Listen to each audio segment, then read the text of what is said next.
A plausible bound for saving lives is 1 in 10. A 10 percentage point difference in neonatal mortality, like on the order of 1 in 10 lives are being saved. I actually think it's better than that, but that's going to make the math easier. Okay. Right? And a plausible bound for the cost is, in the hundreds of dollars per baby.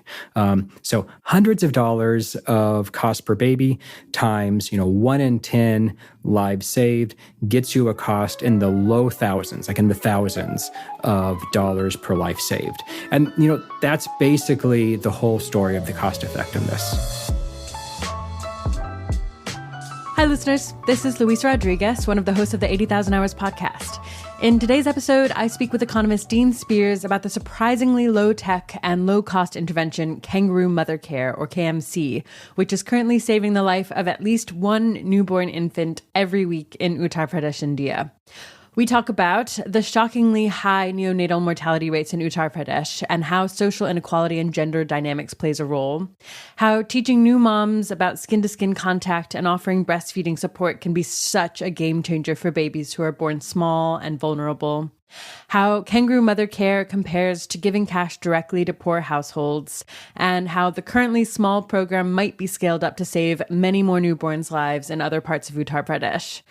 At the end of the interview, I also asked Dean about his work on the looming global population peak, which he expects to be around 2080, and why we should start a conversation now about the global depopulation that will follow. All right, without further ado, I bring you Dean Spears.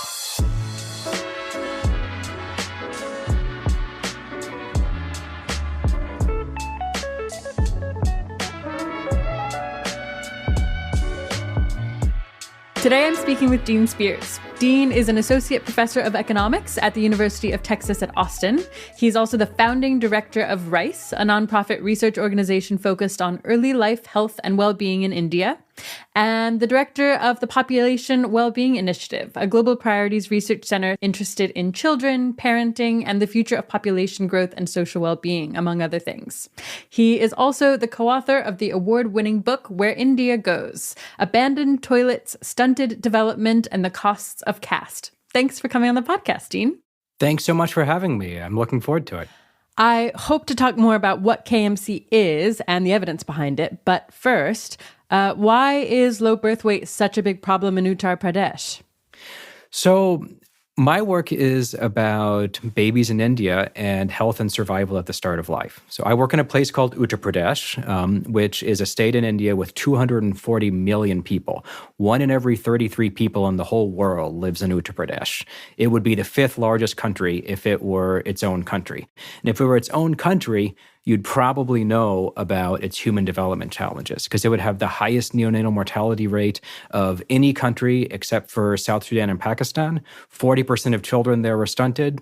Only 2/3 of women are illiterate.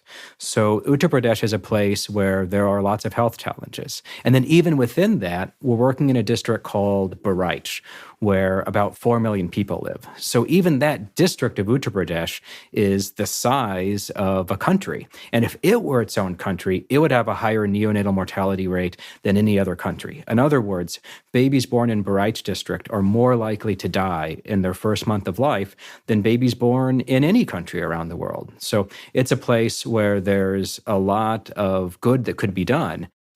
That's really, really horrible. And I actually found it extremely, useful, enlightening for you to compare it to other countries, because I guess there's this annoying thing happening where I know India has human development problems, but I think of it as middle income, and exactly. I don't assume it has the worst neonatal outcomes in the world. But if you get more granular, there are still places big enough to be huge and important and, kind of large enough in scale that we might want to really think about how to direct resources to them effectively. That's right. Nobody's the ambassador to Uttar Pradesh, let alone the ambassador to r.i.c.e district. There's no, World Bank mission or UNICEF mission in r.i.c.e district, but it's a place with country-sized population of people, and a lot of them are babies that face threats and challenges at the beginning of life. Okay, yeah, that is, again, just really helpful. And yeah, can you talk about why neonatal mortality is so high in Uttar Pradesh? So around the world, prematurity and low birth weight are the second largest killer of children. But in India, they're the first killer of children, and it's a particularly large challenge in Uttar Pradesh. Babies that are born too small don't, have the ability to do as well as they need to do. And there are a lot of babies that are born underweight here, in part because moms are so underweight. So in short, a huge part of the problem is a lot of underweight babies. Right. Okay. And can you explain the mechanism there? Why is it that being underweight can cause neonatal mortality? There are a few reasons why being underweight is dangerous for a baby. One is that a baby who's premature might not be developed enough to suckle, to swallow, to breathe. Another is that it might lack strength. An underweight baby might not be able to keep itself warm enough. A baby's got to eat, to grow, and to avoid infections and keep breathing. And a baby that's either born premature or is just too small might not have the strength and the abilities it needs to grow and survive. Okay, I'm interested in zooming out and understanding why neonatal mortality is so disproportionately concentrated in India. Again, I think of India as being middle income and doing like reasonably well on lots of these things. And I'm really, really taken aback that it's actually, I guess one of the worst in the world on neonatal mortality. Do we understand why that is? Yeah, it is surprising that there's so much neonatal mortality in India. And the thing to keep in mind is that it's not just India, but there's a lot of differences within India. And it's in particular in this northern India area, where, for example, Uttar Pradesh and Bihar are, where there is a lot more neonatal mortality than you would expect. So neonatal mortality comes from largely being low birth weight, and underweight babies largely come from underweight moms. And in this district where we work, about a third of the moms are underweight in the sense of having a body mass index below 18.5. And so why are moms underweight? Well, some of the reasons that moms in Uttar Pradesh are underweight are the reasons that sort of everybody in Uttar Pradesh has worse net nutrition than they might, such as the disease environment and poor sanitation. So moms and babies and dads all sort of live in a place where, sanitation and, yes, there's still open defecation here, mean that people are exposed to germs that use up their nutrition, that sap their nutrition and their energy, through diarrheal disease or just fighting infections. But it's not just the poor sanitation and disease environment that's causing so many moms to be underweight. Very importantly, it's also social forces like gender inequality and the moms being socially low-ranking people. Can you say more about that? Yeah. So mothers in India tend to have their babies at younger ages. Unlike in, for example, sub-Saharan Africa, where childbearing careers are more spread out in age, a lot of the babies in India are born to moms in their early 20s. And that's a time where women in India tend to be particularly likely to be underweight. You might just be thinking, it's a poor country, that's why there's undernutrition, but there's more undernutrition in India amongst women of childbearing age than in, for example, sub-Saharan Africa or the rest of the developing world. And what we see in India is this distinctive pattern where, especially in a place like Uttar Pradesh, the youngest women, in their early 20s are particularly likely to be underweight. And as they get older, gain more social status, have children, they become less likely to be underweight. So the likelihood that a woman's underweight falls in age in a way that we just don't see in the same way in the rest of the developing world. So India has this double challenge where mothers tend to have babies young, and that's when they tend to be underweight. Right. And why is it that this is happening in India and not in countries in sub-Saharan Africa, for example? I think a very big reason is social status and women's status and the sort of hierarchy that you find especially in traditional households.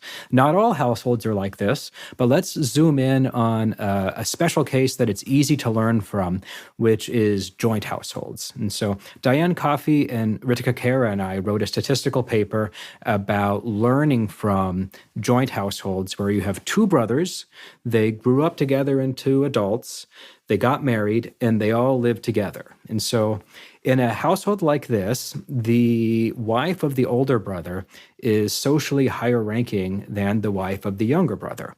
And the wife of the younger brother, the lower ranking daughter-in-law, is expected to do more work for the family and is later in line for getting the food she needs to eat, even during pregnancy. And so that's a situation where we can see an effect of a difference in women's social status, even comparing, cousins, their kids who live in the same family, live in the same house, live in the same village. And so a lot of things would be held constant. So what do we see? Well, we do see that the lower ranking daughters-in-law are thinner. And that's even though they have the same height. And so it's not about their early life nutrition. It's about what happens to them in adulthood. Interesting. Yeah, it's like we have a little experiment here. We can look in these families as petri dishes to see, holding these other things constant, what's the effect of mom being underweight for these social reasons? Yeah. So what is the effect? Well, we see that the children of the lower-ranking daughter-in-law are more likely to die neonatal deaths, and we see that they're more likely to be stunted and so small in other ways. And so in a situation where we're pretty sure that the difference in maternal nutrition is coming from these social forces, we're seeing it all the way through into neonatal mortality. That is fascinating and depressing. Well, I mean, I'm optimistic that in the long run, it won't always be like this, that we're going to, it is the case, especially in other parts of India, maternal undernutrition has gone down. These things are changing over time. A few years ago, 35% of women in Bahrain were underweight. In the most recent survey, only 30% of women in Bahrain are underweight. So it's moving in that direction. And, hopefully, in coming decades, this will not be such a challenge anymore. In the meanwhile, there's going to be a lot of low birth weight babies in Uttar Pradesh who need this sort of professional nursing care. Yeah, makes sense. But you're part of this project r.i.c.e. that is addressing this, at least in the district that you're working in. What exactly is this project doing? That's right. I'm part of a group, r.i.c.e., that's partnered with a government medical college in this district to do a program of low-cost neonatal health care. And that's what the good news is. Medical science knows what to do about this challenge of low birth weight. A lot of people come here on the 80,000 Hours podcast and tell you about some amazing new technology, but I'm here to tell you about an amazing old technology, which is professional nursing care and lactation consulting and helping moms keep babies warm and clean and fed so that they get what they need to grow. Can you make that a bit more concrete? What specifically are these nurses helping with that has such a big impact on neonatal mortality? The centerpiece of this care is a set of techniques called Kangaroo mother care. And so Kangaroo mother care combines two things. One thing is skin-to-skin contact between the mom and the baby, where the baby is right on the mom's chest and, maybe only wearing a hat. And so, the mom's body is keeping it warm, the mom's heartbeat is helping it breathe, and the baby is right there for breastfeeding. And the other part of Kangaroo mother care is breastfeeding and lactation consulting, helping moms breastfeed, encouraging them, and troubleshooting the breastfeeding when they get going so that the baby can grow and eat and stay warm and have what it needs. Yeah, I guess it's not that surprising that the babies can't stay warm. I'm kind of surprised that the solution is like, put the baby on the mom's chest. Well, so when you're cold, what do? I bet you put on a coat or... Yeah, I put on a jumper. Wrap yourself in a blanket, right? Sure. And so, people have this idea if they have a little bitty baby that maybe they should wrap it in a blanket, right? But, the reason that putting on a coat keeps you warm is that you're generating heat from your body and the coat's keeping it there, right? An underweight baby isn't generating the heat it needs, but the mom's body is. And so putting the baby right on the mom's body relieves the baby of, that little bit of work and uses the mom to regulate the baby's temperature. Yeah, okay. The other thing you said that piqued my interest was the mom's heartbeat helps regulate the baby's breathing? How does that work? That's right. Especially a premature baby that isn't as neurologically developed might not breathe, might have gaps in its breathing, neonatal apneas when there's spaces in a baby's breathing. And so one of the challenges of caring for an underweight or premature baby is making sure it's breathing. So the rhythm of the mom's chest and mom's heartbeat supports the baby breathing. Wow. Yeah, that's just, it does seem too simple to work. But I guess that is one of the things that is so cool about this program is that it is very low tech. Yeah, it's stunning. It's surprising, right? You wouldn't think that you could save so many lives with an intervention like this. But the thing to understand is that, these low birth weight babies do face a real challenge of death. So if you can help them, if you can get them what they need, there's an opportunity to do a lot of good. Yep. Okay. Makes sense. Is there any more to the program worth pulling out? One exciting part about this program is that it's not just care in the hospital, but also follow-up care at home. And so some of the nurses call the moms on the phone. Some of the nurses go out and visit the moms in the village. So after the baby is out of the hospital, there's still support to make sure that the family can keep up Kangaroo mother care, can keep up what they need to do to keep the baby safe and growing. What is kind of the counterfactual in hospitals like these? Because it seems like these things are, you're not providing like a machine. That's right. It's like a nurse giving concrete advice. Keep the baby on your chest and have skin-to-skin contact. Here's a bit of support with breastfeeding, especially young babies have trouble early on. Why do you need to kind of provide a program? Exactly. That's, what's surprising here isn't that sort of thing helps. What's surprising here is what would happen otherwise. And, what would happen otherwise is, unfortunately, that a lot of these babies would just, and their families would just leave the hospital and go home to their, houses, maybe in a village somewhere. There just wouldn't be an interaction where the baby is flagged for needing special care. And, that would have been true in this hospital before this program, and it still is true in a lot of the other hospitals like this in North India where programs like this aren't happening. It's surprising to somebody who might picture neonatal care, in a rich country where a baby would be in an incubator with a feeding tube, with oxygen support, maybe getting antibiotics if it needs them. It's surprising that would be what would be happening for babies who really could use the help.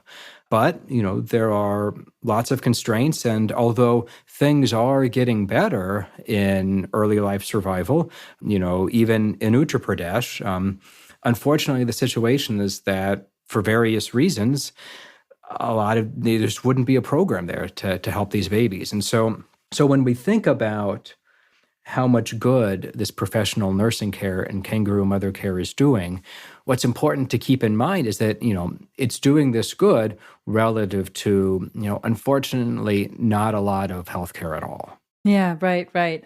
And then, I'm curious how much of the kind of benefits that you get from an incubator and a breathing tube and these more complicated technologies does KMC offer? Is it kind of worse overall, but like worth implementing because it's relatively cheap, or is it comparable?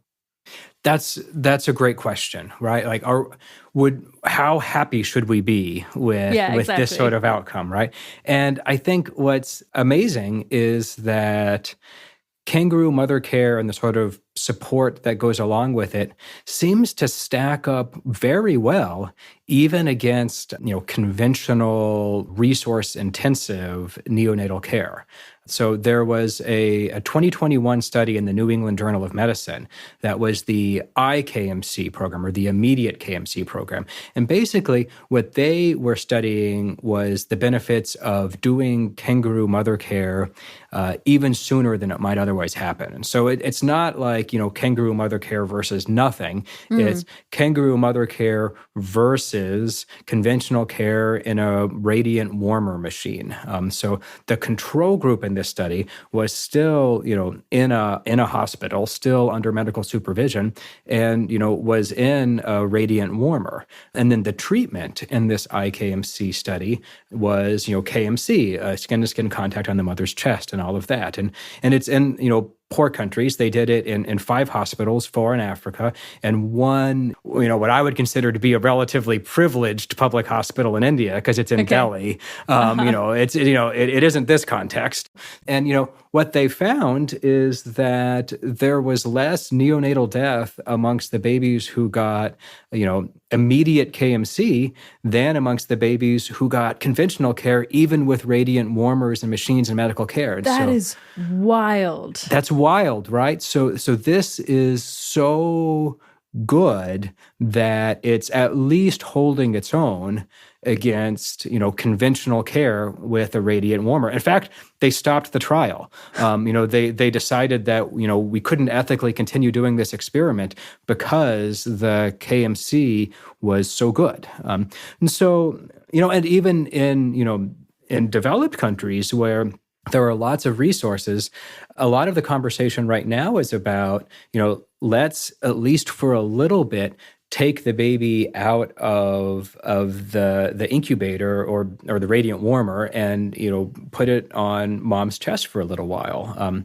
Now, I'm not a medical professor. I'm an economics professor. I'm a social scientist. And, what I think is interesting and what, an economics professor can talk about is sort of why wasn't this thing happening before? And, how do we understand the social science of making it happen and getting families involved? But if you look at what the medical literature says, they wouldn't be surprised that this is helping because, that's what they find when they look at experiments for this. And, the frontier that they're asking about is this maybe even better than conventional care in some cases?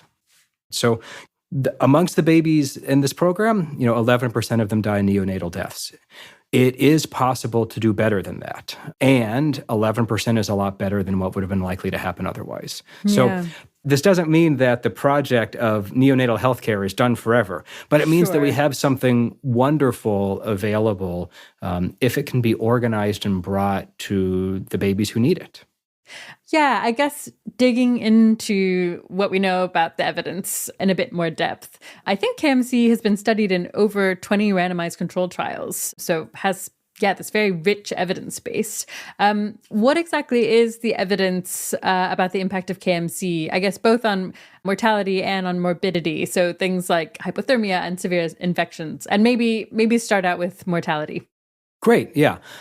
So when we're thinking about the evidence base for KMC, we can think about what the randomized controlled trials tell us. And there's also something interesting to think about what we're not going to learn from randomized controlled trials. So starting from what the randomized controlled trials can tell us, you're right. In 2017, there was a Cochrane review that reviewed, 21 RCTs with more than 3,000 infants in them all told, from places around the world. And, they were looking at low birth weight babies, and they were, comparing babies that were, in, a place where they would either get conventional neonatal care, that was the control group, or kangaroo mother care as the treatment group. And they found that mortality was improved, that, babies were about a third less likely to die or had a relative risk of, 2/3 as much if they were getting the kangaroo mother care, the treatment, instead of conventional neonatal care, the control group. So that's amazing. That's life-saving. And in a place where there is a lot of neonatal mortality or infant mortality, these studies had different endpoints, that's going to be a lot of lives saved. And that's amazing already. But something to notice is that the control group there is conventional neonatal care.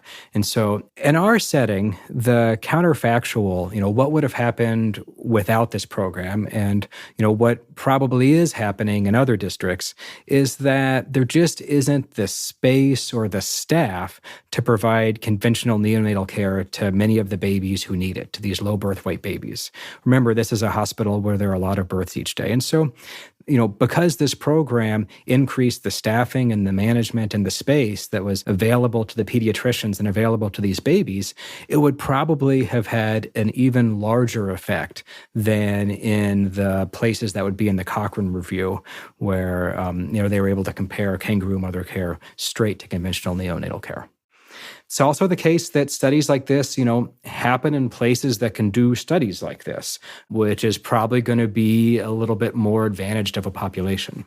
Yeah.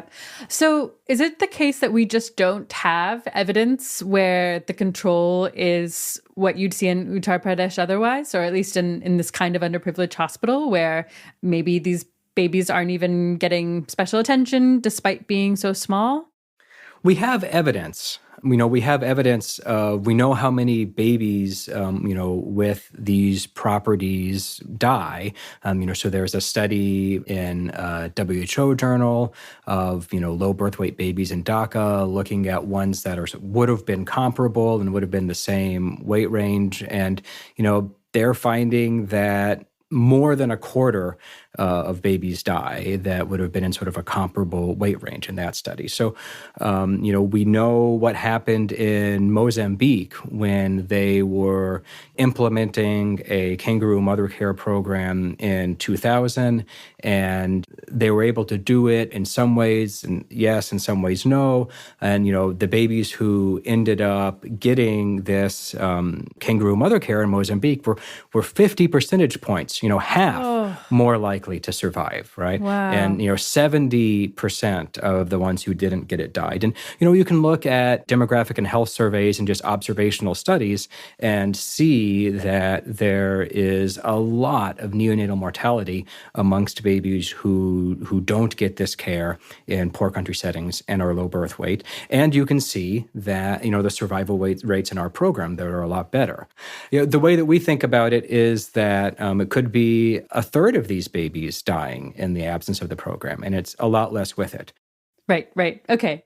So I'm curious, what is our kind of best guess at like the ballpark number of lives that your program is able to save, given kind of like, I don't know, we don't have perfect information, but we have like pretty good information about what this intervention can do and how bad the problem is in this area?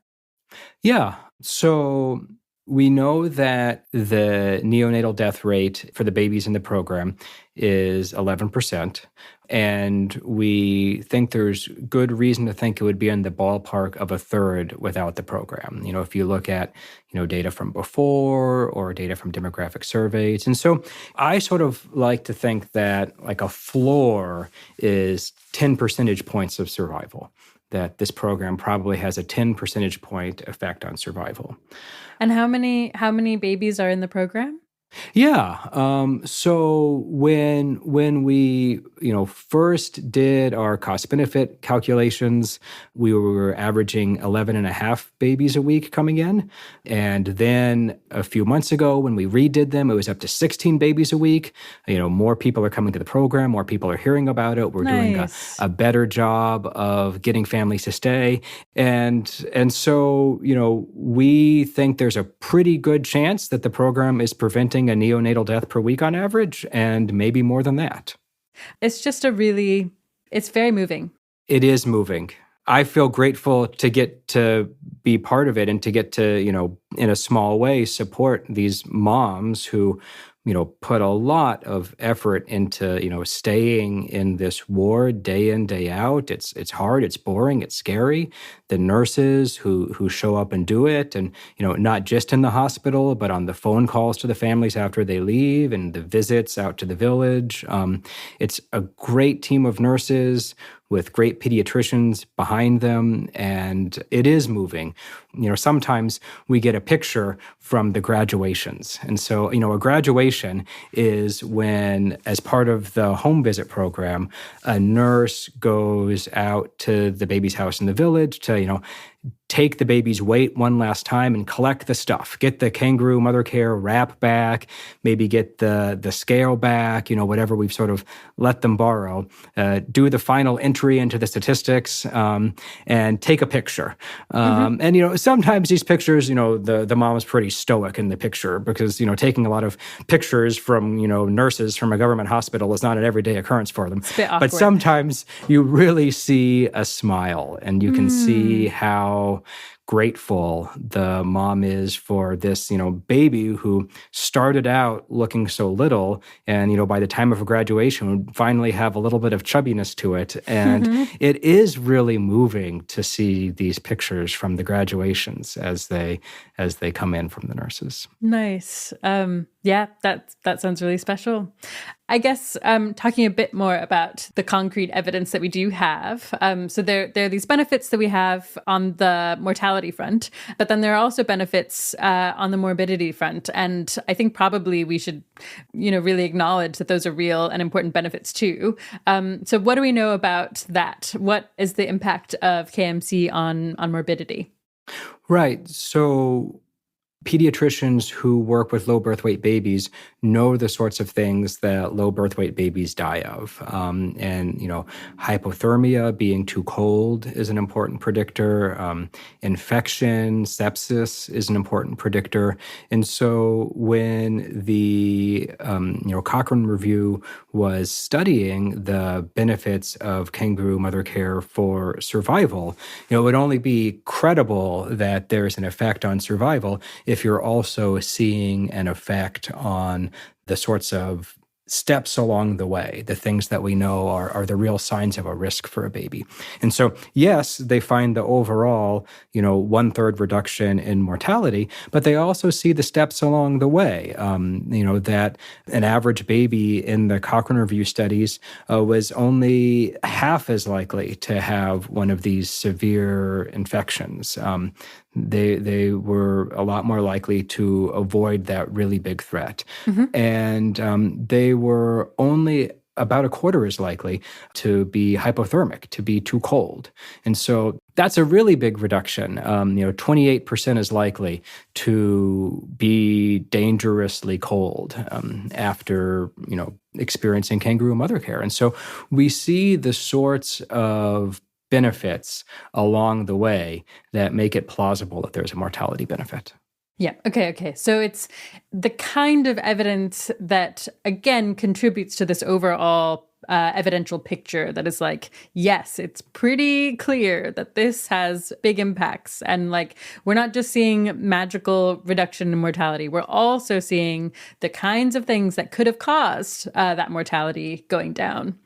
I'm curious if studies find any impacts on longer-term outcomes, so cognitive development in childhood or even income later in life. Yeah, that's a great question. I often hear this question of, if you prevent a neonatal death amongst a premature underweight baby, is it going to go on to have, challenges or irregularities later in life? I was born at 29 weeks. I was born 10 weeks premature. And I guess, listeners, you might wonder whether this guy has irregularities later in life. But I'm actually pretty grateful to be alive. And, the evidence is that, insofar as we know that, people do what's called non-inferiority studies of whether babies who are getting this sort of intervention end up worse on other dimensions like neurological dimensions later on. And there doesn't seem to be any evidence that, getting Kangaroo Mother Care is bad for you in the sense that you end up worse than another baby as a developing child. Okay. Now, that's about Kangaroo Mother Care. About low birth weight, you're absolutely right that one of the reasons that an economist like me thinks and cares so much about the size of babies is because the size of babies is a very important predictor of, not just health, but human capital accumulation, being able to go to school and learn from it, being able to be a productive adult all through life. And so I like to say that, my favorite, economic development statistic isn't GDP per capita, it's the average height of children. Because, a place where the children are taller is a place where we know that good things are happening in terms of early life health, and where we can look forward to see them growing up to being, healthy, productive adults with higher human capital. And so birth weight in particular, and the size of children in general, is enormously important for economic development and human development. But there doesn't seem to be any evidence that by keeping these babies alive, we're causing harm or slating them for bad lives. Right. Okay, so the not causing harm thing makes sense to me. But yeah, I'm interested in this overall question of whether, not only are you saving this baby's life, but are you also potentially giving them longer term benefits, like maybe because they were really hungry or really cold as a baby, their cognitive development suffered, or maybe they would have had some slightly worse overall, cognitive development trajectory that would have made them worse off in the long term. And there's kind of maybe a hint at evidence in that direction, from the fact that you're saying height is an important predictor of how well a particular child or adult is doing. But it also seems totally possible that the actual reason that height is such a good predictor is because it goes along with other things like the income of the family that the child is born into.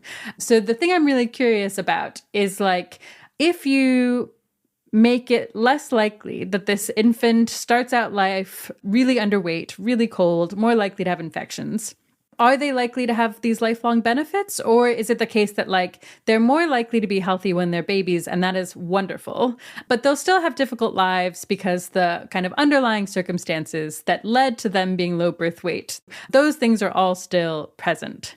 Does that make sense? I'm glad you asked about that, because that's the sort of question that got me thinking about children in developing countries. I was interested in the effects on the survivors of being exposed to things that might harm a kid's health in early life. I got into this because I was wondering about the average height of children in India compared to other developing countries. Children in India are shorter, and that has to be a story about survivors because you're only measuring the height of the survivors.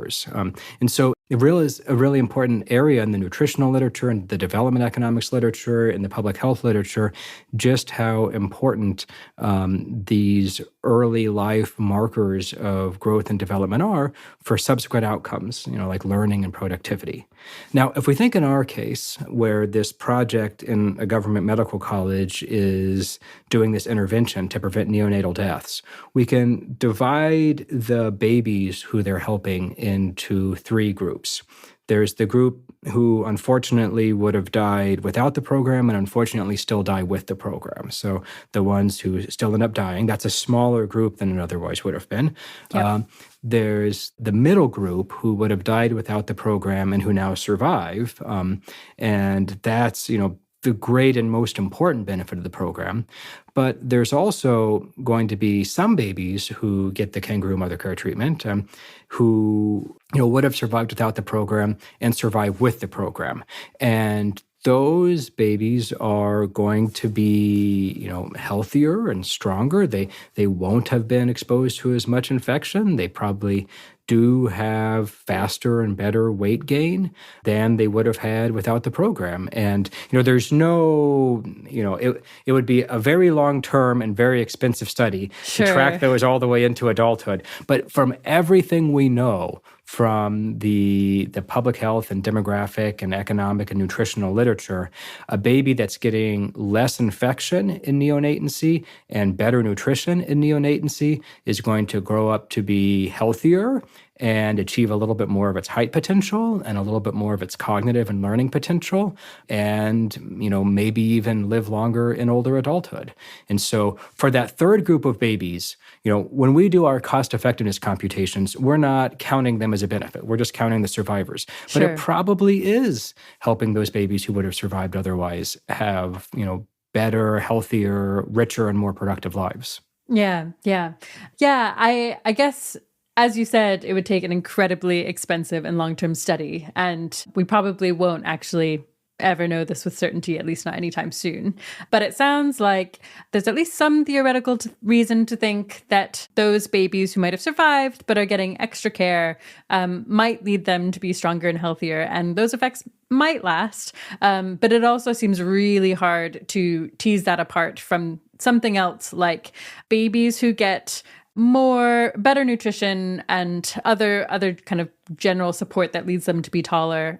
It might just be that they get that kind of better nutrition and support throughout their lives, and that long-term effect is what causes them to be taller and better off. Right. It's a long-term. What I would say is we know from a lot of studies, many of which are very careful and persuasive about cause and effect, that having better health and nutrition in early life leads to important long-run benefits. And so while we don't have all of the dots connected from this intervention to, none of these babies are 20 years old yet, right? We don't have all the dots connected for this particular intervention.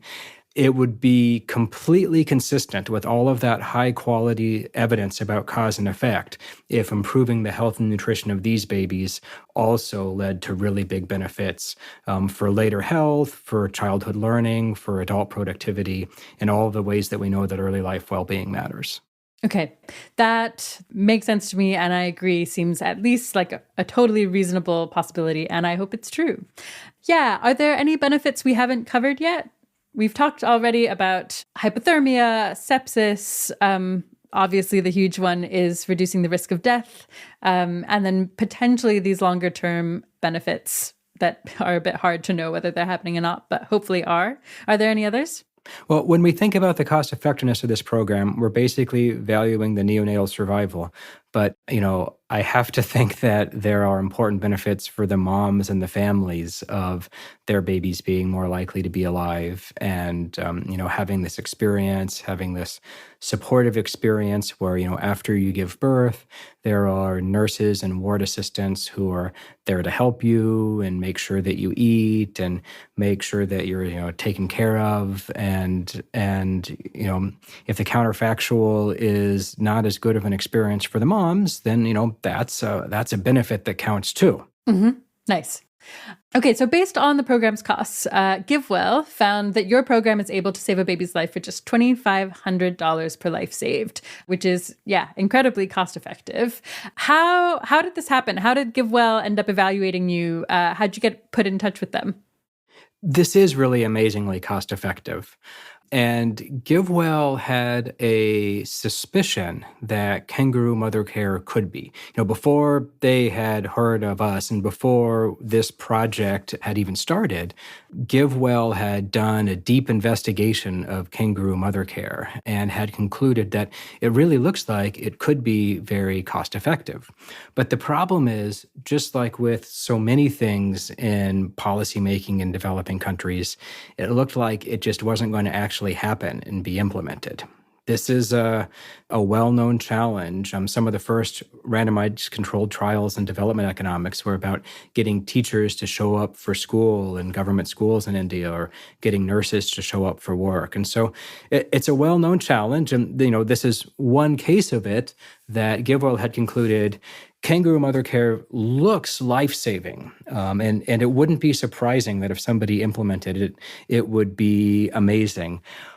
But it looks like there are really serious implementation challenges, and just announcing a program or drawing up the guidelines might not be enough to make it happen. So they wrote up a review to that effect on the internet and put it out there. And a little while later, they got an email or a call from another contact in the philanthropic world that said, "Hey, we hear about this government medical college in Uttar Pradesh where there's a project, and they claim that they're implementing this and doing it cost effectively and saving lives. And to the credit of the folks at GiveWell, they were eager to change their mind and learn that, it could be happen. They wanted to be right. And so we started a conversation with them, between this program happening in Uttar Pradesh and the folks at GiveWell who are experts on kangaroo mother care. And so we sent them a spreadsheet about how many babies are passing through the program. We sent them a spreadsheet about what happens with those babies. We sent them a spreadsheet about the cost and the money that we spend. And we sent them a spreadsheet. We sent them a spreadsheet. And it sort of all made sense that it was having a big effect because, the program was being implemented. And so what we had been able to do that, might have been hard or challenging in other circumstances was to build this professional culture amongst the nurses and the pediatricians who were leading it and, get everybody, on the same page of providing and managing and staffing professional nursing care and getting the parents to come and be involved too. And so when GiveWell saw that, they wouldn't have been surprised, given all of the medical evidence out there, that that's saving lives. And so, we were delighted. They made the decision to fund the program. And, that meant that we were able to keep going and continue to meet payroll. Most of the expenses is just the nurses, and make some other investments in a refrigerator and a car to drive out to the villages and things like that. Yeah, what exactly was the kind of implementation challenge that GiveWell was worried about, and how kind of specifically does your program get around it? So there's a more concrete answer and there's a more conceptual answer. Mm-hmm.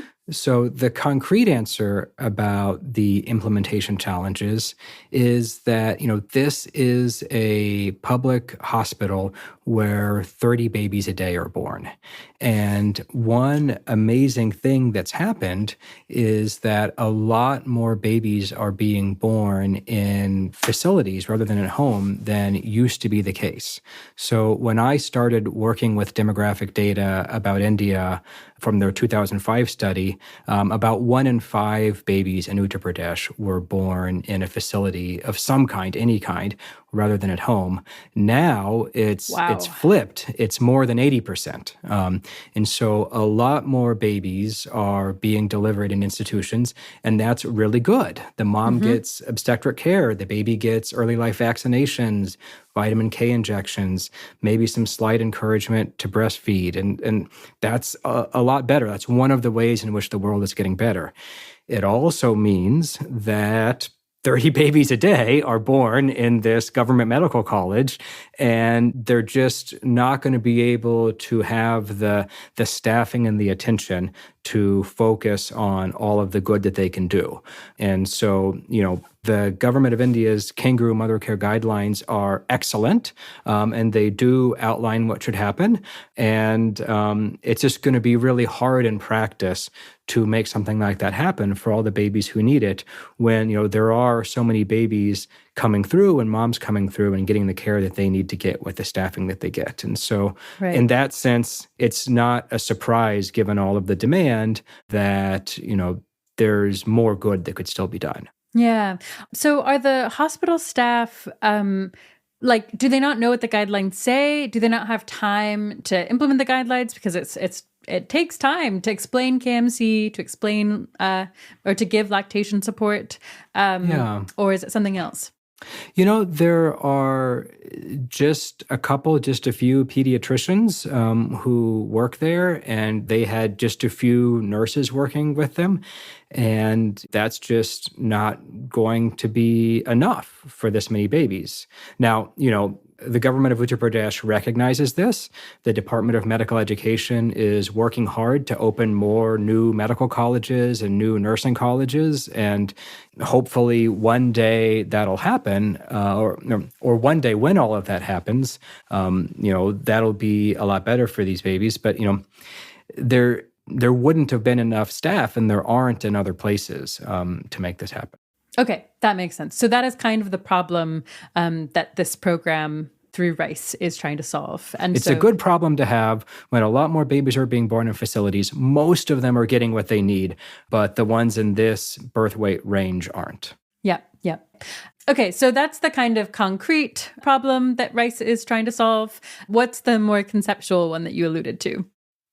Yeah, I mean, the more conceptual problem is that there are well-known market failures and incentive problems in healthcare.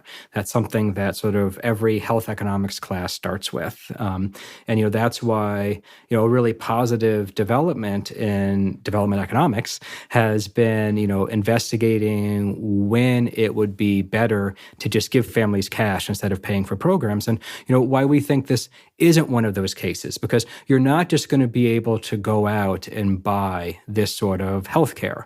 And that's, because of these market failures. And so part of that is, what economists call information asymmetries, where, families might not know that their baby faces a threat, and they might not know the threat that it faces. And so a huge part of the work that the nurses in this program do is helping families understand the challenge and that it can be helped, and motivating them to participate. So that's one reason why it, might not have happened independently, because people wouldn't be clamoring for this to happen because they wouldn't know that their babies had a problem that needed solved.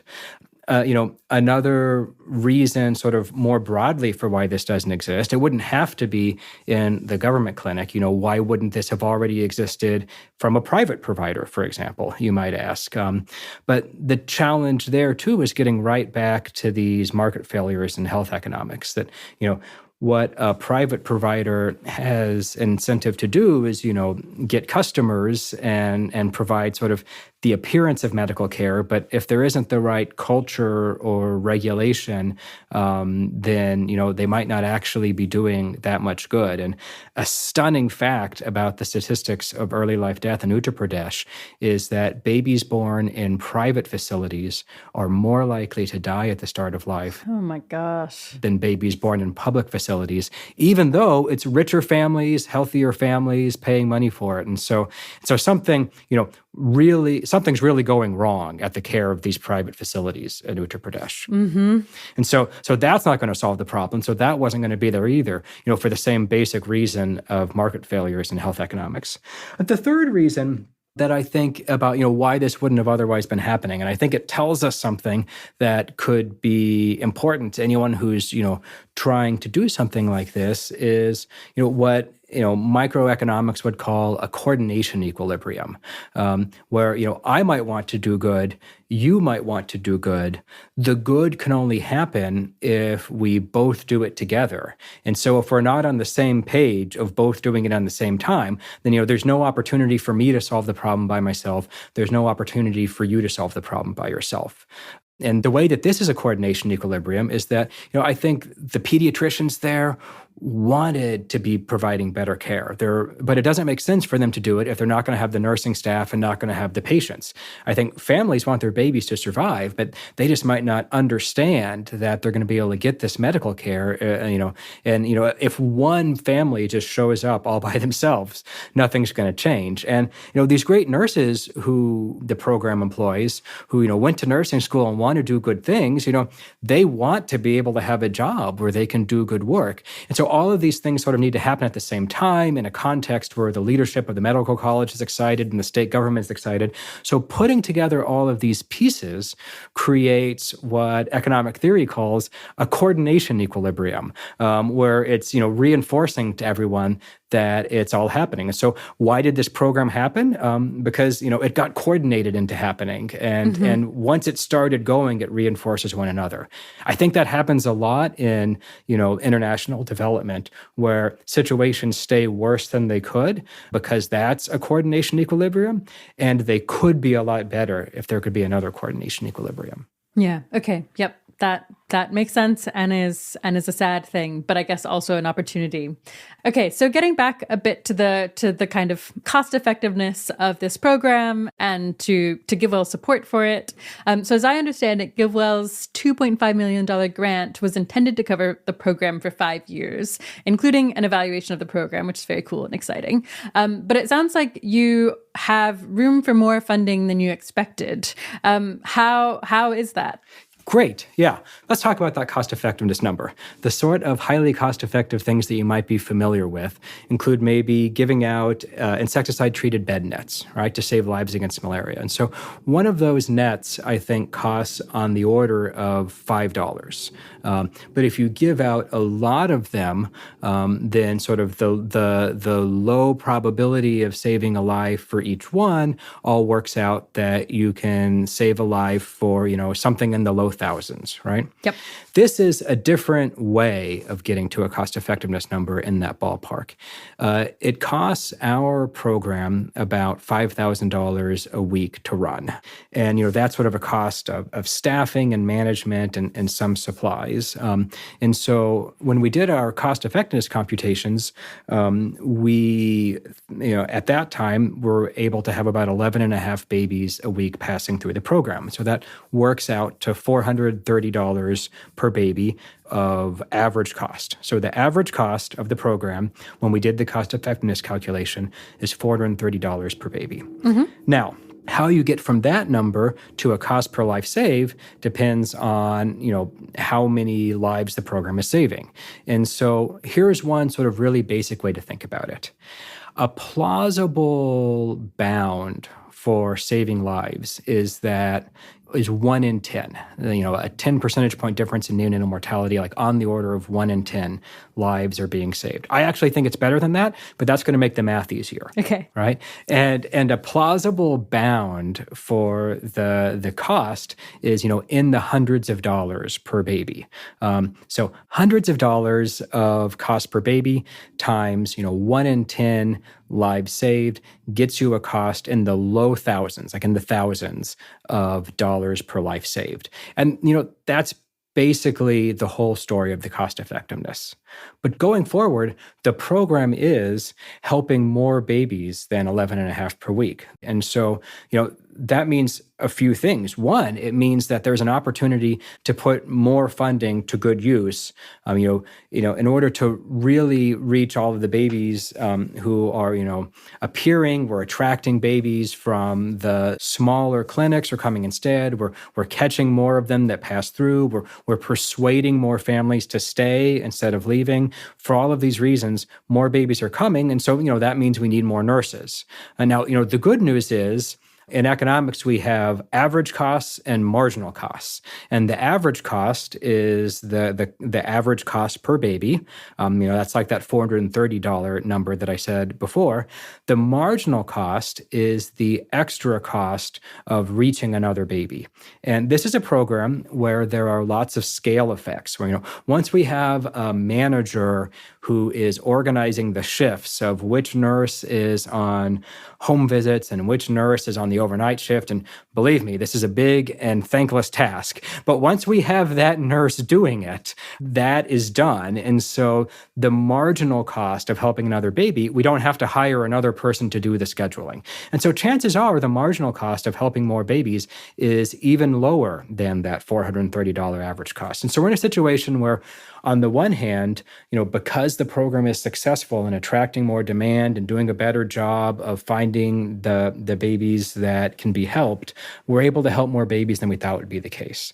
On the other hand, we're probably helping or treating the marginal baby for less expensively than the average baby. And so that means there's a real opportunity here to cost effectively save lives. So if a listener out there is eager to find a way to, make a cost-effective, life-saving donation in a place where there is an opportunity to absorb the funding and put it to good use, r.i.c.e.org, and we think we have that right here.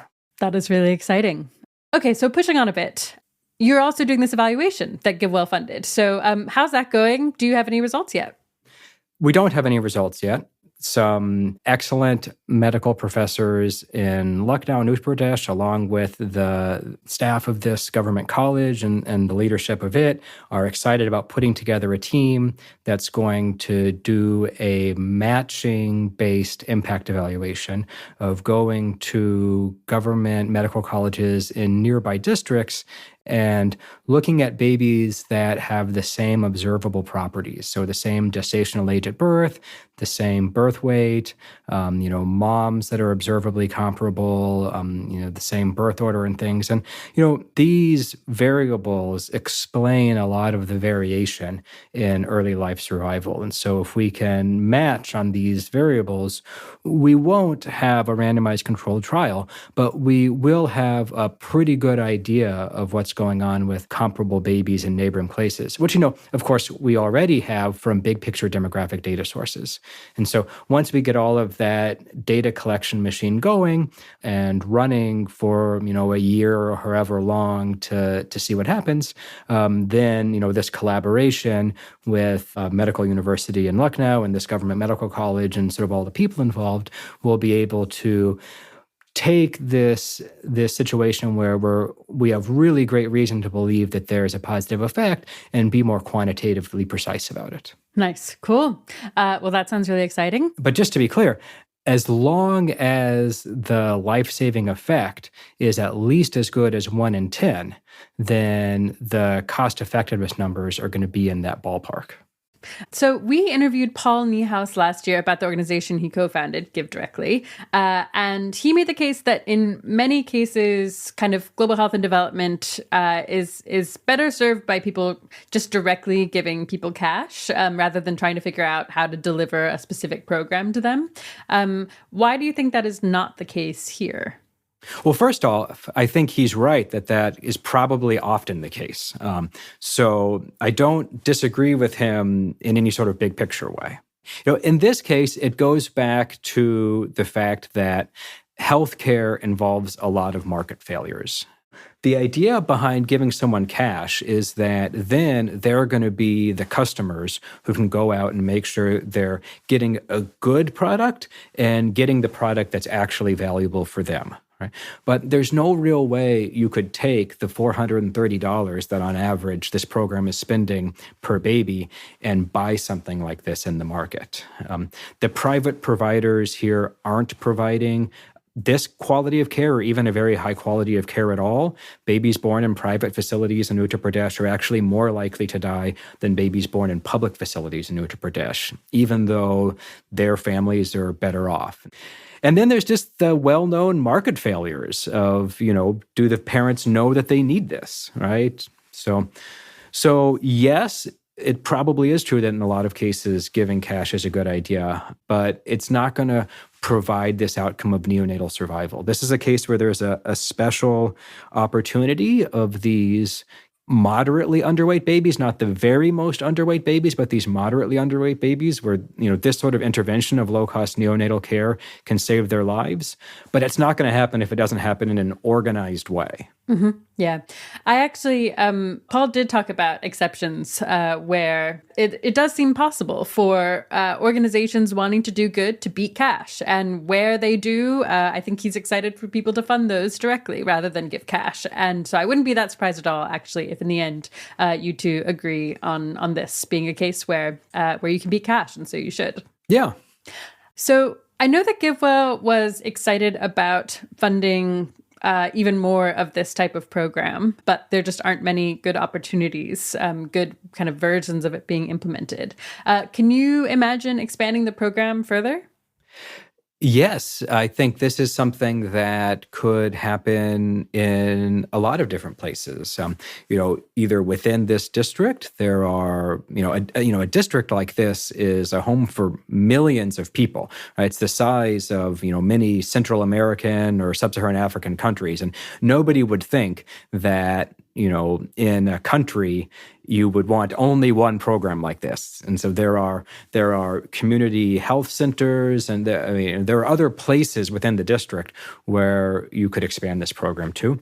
And this is only one of many districts in Uttar Pradesh, to say nothing of the districts in Bihar and Madhya Pradesh and other places. And so there are lots of babies in North India who could benefit from this sort of program. And is that something that you hope to do? Do you want others to come fill that space? I think the most important thing is for hospitals and doctors to be excited about doing it. We're partners with this government medical clinic, and they're really the leaders here in wanting to do something exciting and improve the care they're offering. And so if there were another place in Uttar Pradesh or, Bihar for that matter, where the doctors and the leaders of a district hospital or a government medical college were excited about doing this, then that would be a place where something like this could happen. Nice. Okay. So if there were kind of hospitals excited about that opportunity, and in theory, one of our listeners were excited about kind of playing the role that you've been playing, where should they start? What would they need to know? How could they even begin to think about whether they could be helpful here? It would have to start with the hospital, and the thing that could make it happen is an organization that would provide the management to hire nurses and the support staff for them and make them happen. So it's a lot of management.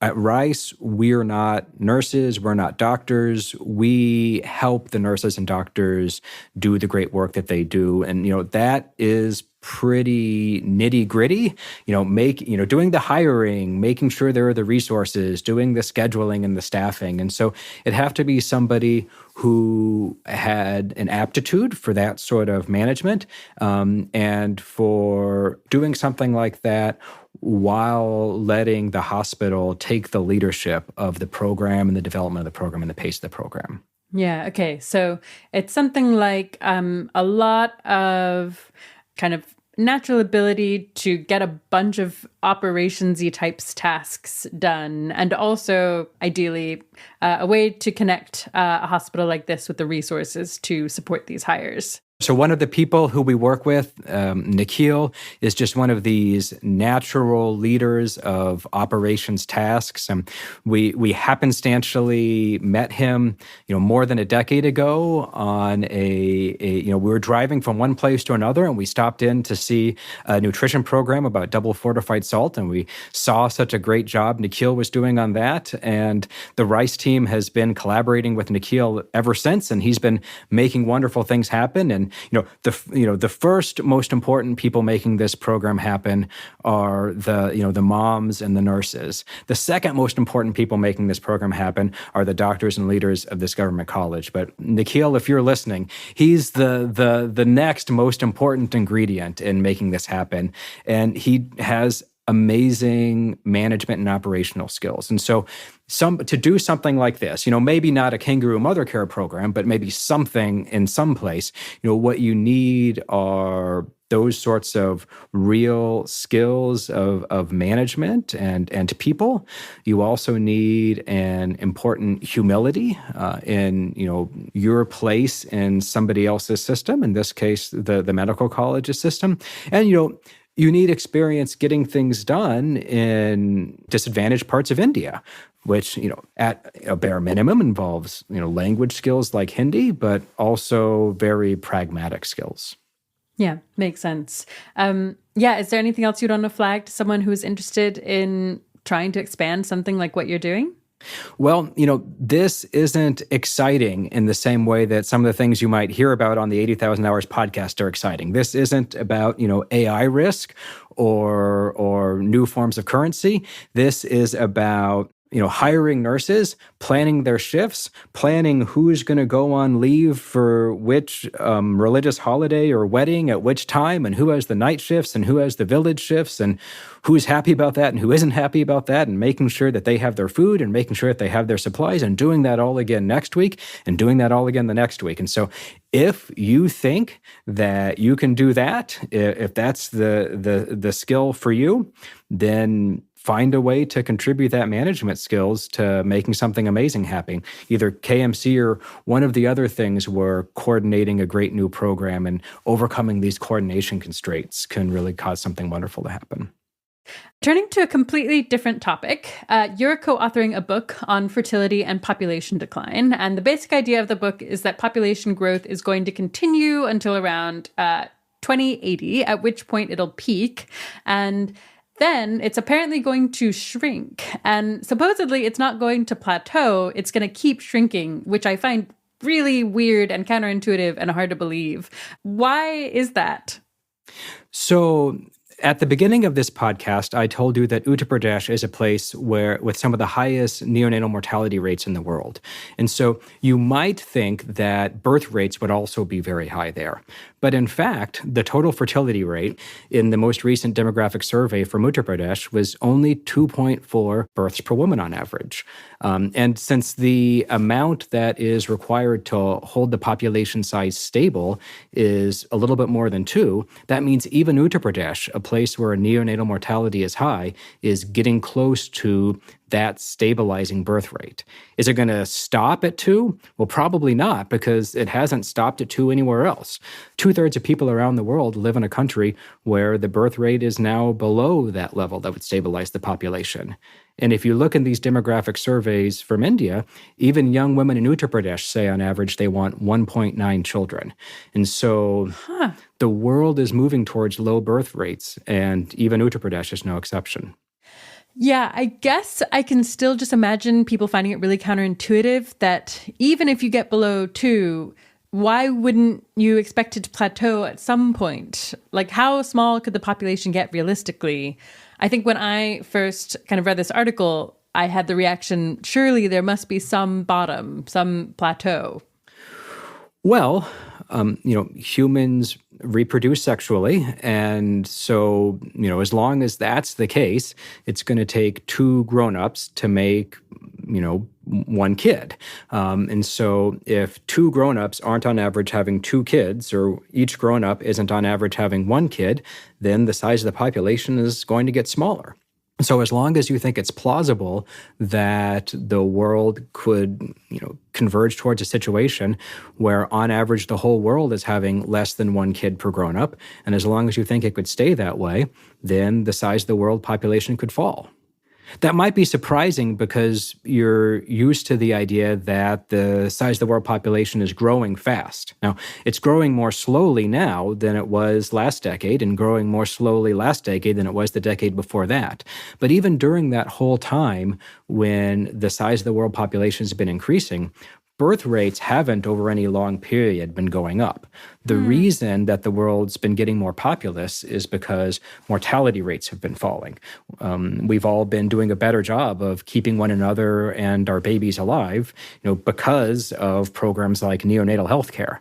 And so it shouldn't be that surprising that the population size could fall once birth rates get low enough that the number of human deaths per year is greater than the number of human births per year.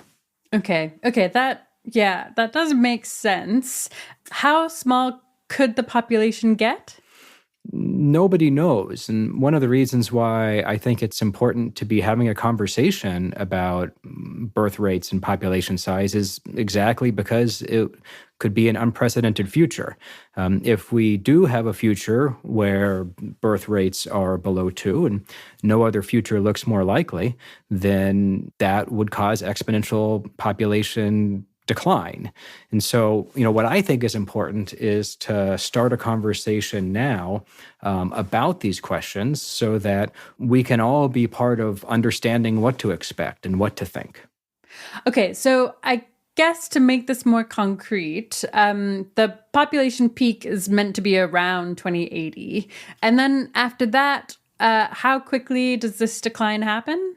Well, it depends on exactly what happens to birth rates. So the UN projects a peak in the 2080s, but other demography groups predict an earlier peak, in fact. What'll happen after that depends on exactly where birth rates go. The size of the world population quadrupled over the past 100 years. The same exponential math could apply afterwards. Now, you might be thinking this isn't going to happen for a few decades, and so there's no immediate crisis. And I think that's right. I don't think that what we should be doing is declaring a crisis or an emergency. I think what we should be doing is starting a conversation about this, just like you and I are doing. A lot of the people who talk about low birth rates in public are, using that as an excuse to further some sort of agenda of nationalism or exclusion or inequality or control. And it makes sense that people would be very worried about a conversation about birth rates and global depopulation because of those voices. So here's my message. Don't leave the conversation to them. Join the conversation. Right. Okay, nice. I like that. I guess I can actually hear other people who might be listening to this conversation and deciding kind of what they think about it. Yeah, thinking that depopulation could be good. Maybe it'll help with climate. Maybe it'll help with other problems in the world. Do you buy that? I don't think it's right to think that that population change is going to save us from our environmental challenges. I think that, climate change is not merely a potential crisis. Climate change is an actual urgency, and we need to be working on it right now. Nothing that's going to happen with population size is going to happen quickly enough to be a solution to our environmental challenges. And so for people out there who are thinking depopulation will in some sense, buy us out of having to decarbonize quickly. No, we need to be decarbonizing long before we're going to be hitting these population peaks. Let's do that now, and while we're working on decarbonizing, start a forward-looking conversation about the future of population. Okay. I guess regardless of whether depopulation is going to solve our problems now, I don't think it's obvious to lots of people that major depopulation is necessarily negative, but is there reason to think that it might be? I think that's right that it's not obvious. And so in writing this book, we've thought about a lot of different perspectives and a lot of different things it's going to impact. One very important question is gender inequality and the fact that there's a sad history of coercion where governments around the world have tried to control people's most private decisions. And so if changing birth rates turns out to be a situation where people call for more of that coercive control. And it's not just an if. We already hear people saying things like that. That sort of attempt to coerce people's private decisions would be a crisis and would be a tragedy. And so one reason to start talking about it now is to not leave the conversation to the people who would be advocating those sorts of things. More broadly, there's a lot to think about. There's the consequences for the environment. There's the consequences for gender inequality. There's the consequences for global health and poverty. There's the consequences for the economy, the fact that when we all work together, we can do great things. And I think amongst all of those, one consequence to think about is the value in getting to live a life. And if we think it's better when more people get to be alive and enjoy a good future. Those are hard questions, and in this book, we don't pretend to have all the answers, but we do think that those are questions that more people should be engaging with, so that as we go towards a world of lower birth rates, all of those perspectives on all of those questions are part of the conversation. Okay. We will leave this here for now and hopefully come back to it when your book comes out in 2025. For now, a final question. What is a piece of advice that you wish you could give to your younger self? My younger self didn't really know how things were going to go for me, and my present day self looks back and sees a lot of surprise. And so I think, the situations where my friends and collaborators and I have managed to sometimes accomplish something, it's often been pretty surprising and serendipitous. So I think one piece of advice is to be looking for that serendipity and sort of have openness to the randomness. And, when you have a success, don't, take it too seriously. Another piece of advice is to have the friends and collaborators who are going to be able to take advantage of that with you. If that's, I told you about meeting Nikhil randomly at a program, or Mike, my collaborator on the book about birth rates, who happened to be my cubicle mate in grad school, or just so many of the collaborators in the Rice family and all of it are people who I've met happenstantially, or we've taken advantage of something randomly together. So I think Pablo Picasso said something like, yes, inspiration strikes, but it should find you at work, or something like that. I would say, yes, inspiration and randomness happens. And when it comes, be sure that you have the friends and the teammates that you can take advantage of it with, because I know that if I didn't, I wouldn't have been able to do such useful things. Nice. Okay. I like that. My guest today has been Dean Spears. Thank you so much for coming on, Dean. Thank you. If you want to learn more about other GiveWell recommended interventions, I strongly recommend Rob's interview with Ellie Hassenfeld on 2 big picture critiques of GiveWell's approach and 6 lessons from their recent work. All right, the 80,000 Hours podcast is produced and edited by Kieran Harris. The audio engineering team is led by Ben Cordell, with mastering and technical editing by Milo McGuire, Simon Mansour, and Dominic Armstrong. Full transcripts and an extensive collection of links to learn more are available on our site and put together, as always, by Katie Moore. Thanks for joining, and talk to you again soon.